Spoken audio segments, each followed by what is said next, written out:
Hello and welcome to Module 3.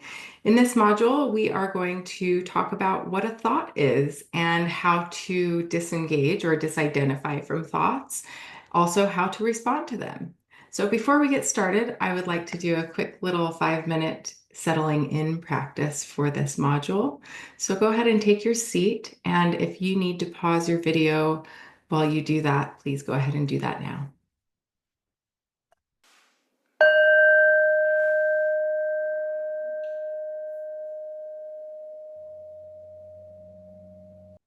Bring awareness to your breath and the sensations of breathing.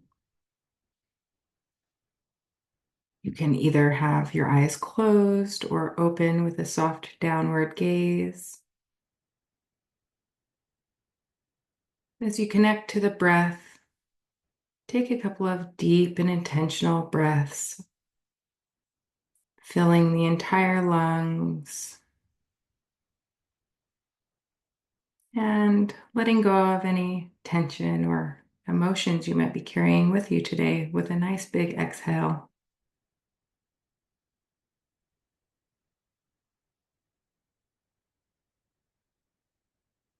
Taking a moment to check in with the body. How is it doing today? Taking care not to push away any unpleasant experiences, but rather being open to experiencing them.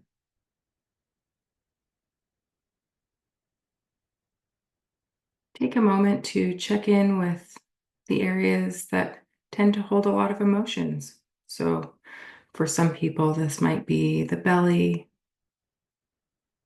or the heart, middle of the chest, throat, the shoulders,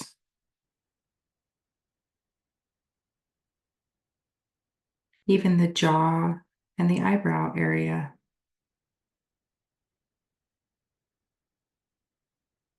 So, if that is accessible for you to soften any tension in that area or any of those areas, just by inviting a sense of ease to your practice today, a sense of care and loving kindness.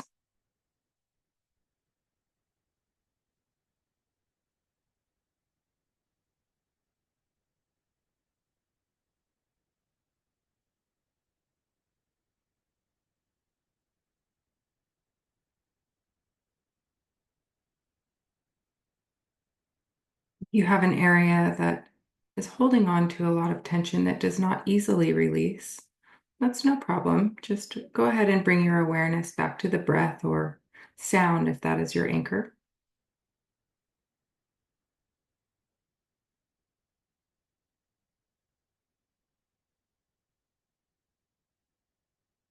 Taking a moment to just feeling the body breathe in its natural rhythm.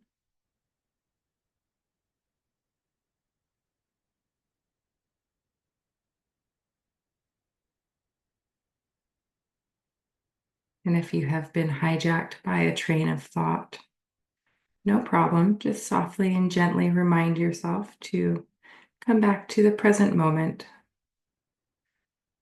Take a moment to check in with your intention. Why are you practicing? Why are you here today? And why are you participating in this course?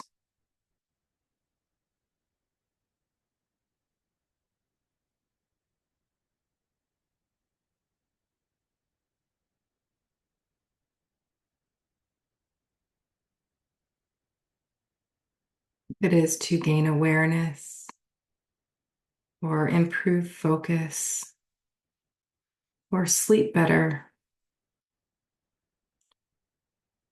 If we look below that in another layer, it truly is because you care about yourself and your well-being.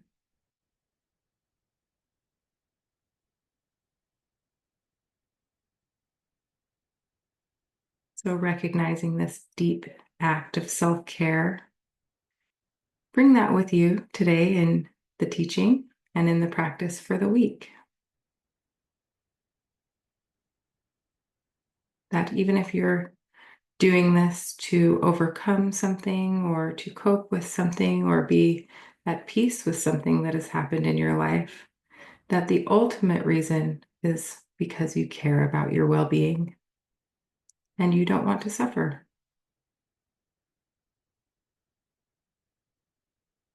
As you connect with the heart and the intention for benefit for yourself, take a moment to collect all of this positive merit that you have accumulated for practicing today and for learning this practice. And imagine it being generated outward to benefit all beings everywhere.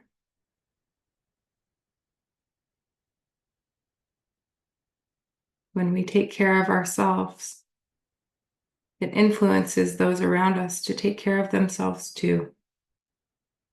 And this is a beautiful thing.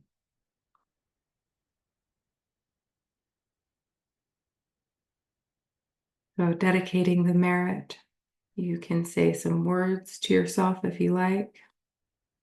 Something like, may all beings everywhere benefit from my practice today. May all beings have peace and ease and joy.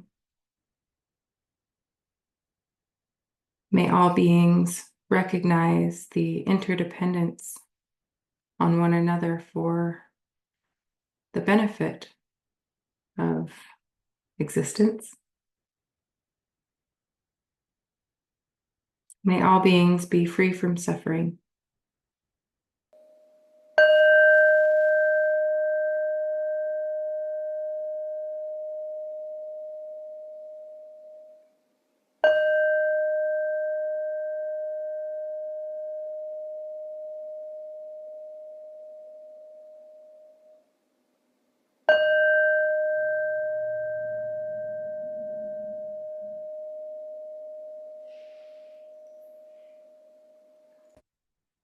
And when you're ready, you can come back into the space and open your eyes.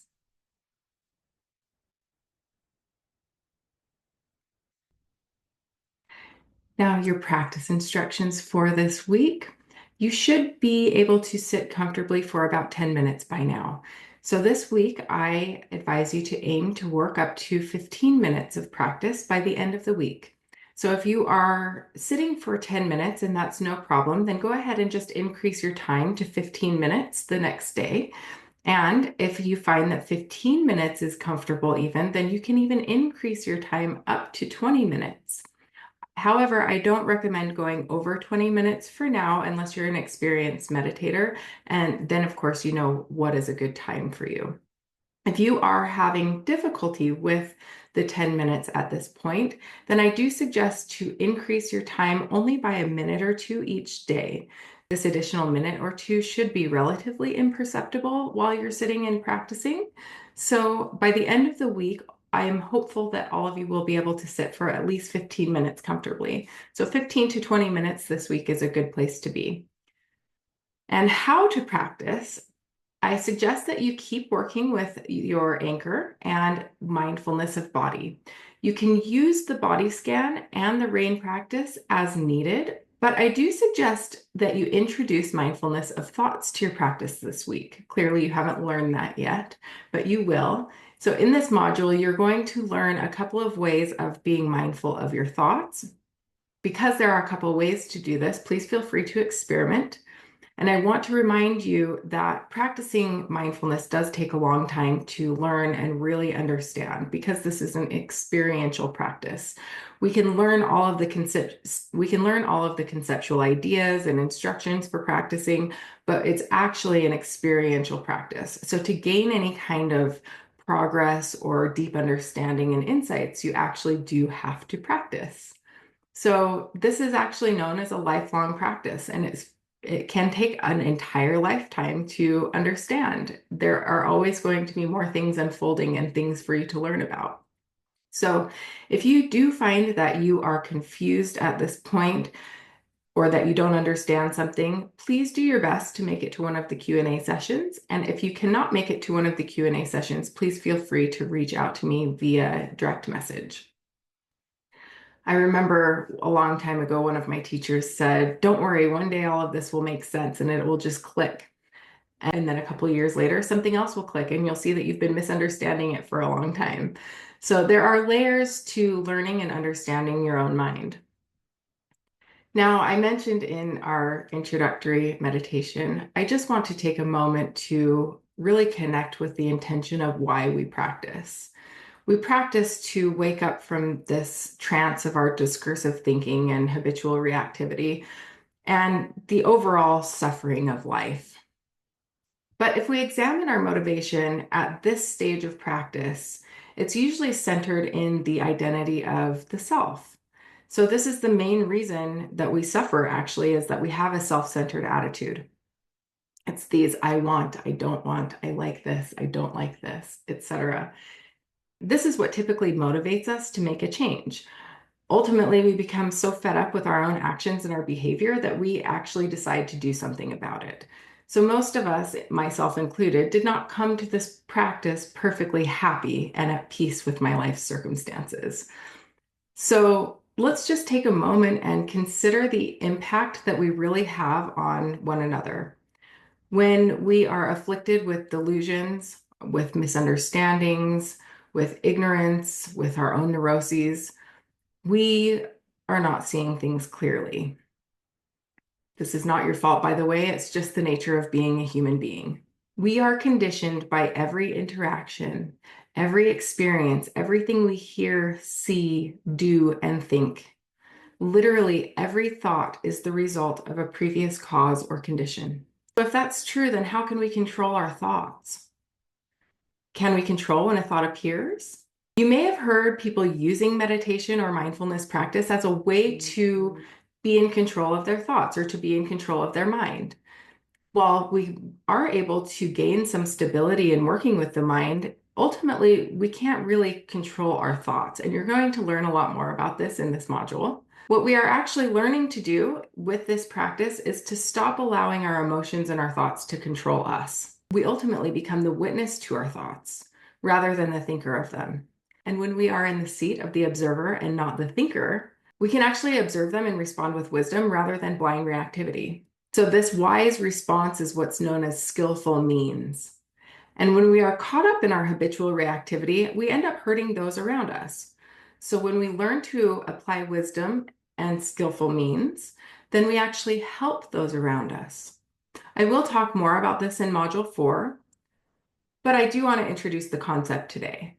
The result of learning this practice is far bigger than the benefit that it brings to your own life. It actually does benefit others. This week, you're going to learn mindfulness of thoughts or mental activity. The Pali word for this is chitta nupassana. So the actual definition of the word is so complex that I could actually probably teach an entire class on that. In its most basic, the word chitta can be thought of as mental activities or states of mind. It can even be thought of as consciousness itself. Of course, you know what anupassana means already, and it means to examine closely. So for the purposes of this class, we are going to define chitta nupassana as close contemplation of mental activity. Neuroscientist and longtime meditator Sam Harris writes, "If you want to be happy in this world, there is nothing more important to understand than this. The reality of your life is always now. The past is a memory. It is a thought arising in the present. The future is merely anticipated. It's another thought arising now. What we truly have is this moment, but we spend most of our lives forgetting this truth, repudiating it, fleeing it, and overlooking it. The horror is that we actually succeed.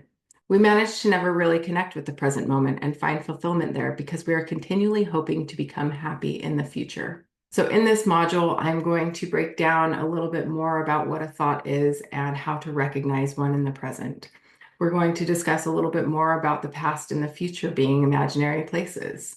So I really hope you enjoy this module. This is one of my most favorite foundations to teach, and I think it's one of the most important and often one of the most overlooked by teachers. So I hope you enjoy this module as much as I have enjoyed making it for you. Thank you very much.